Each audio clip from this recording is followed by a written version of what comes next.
Assalamu alaikum, Moskva шаарындагы биздин мусулман бир туугандар, ыйык Ороз айынын урматына биз Шайхана Далинанын жалпы жааматы Москва шаарындагы мусулман бир туугандардын оозун ачырайын деп, аз да болсо жакшы маанай тартуулайын, ушул жакшылыкка себепчи болуп калайын деп курма жана суусундук таркаттык. Толук видеону алдыда көрүп аласыздар. Кармаган орозоңуздар кабыл болсун.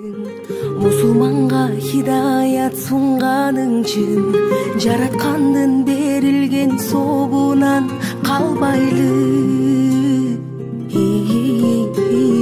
Дуба менен тососуң күндүн таңын, 30 күндү сезесиң суунун дамын.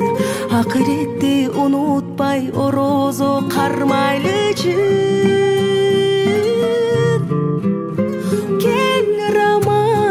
Рамазан, ыйманга эшик ачып, Алладан тилеп жакшылык, жүрөгкө бакыт чачып. 5 парыздын бирөөсү жалпыңарга, орозо бул каниет жакшыларга.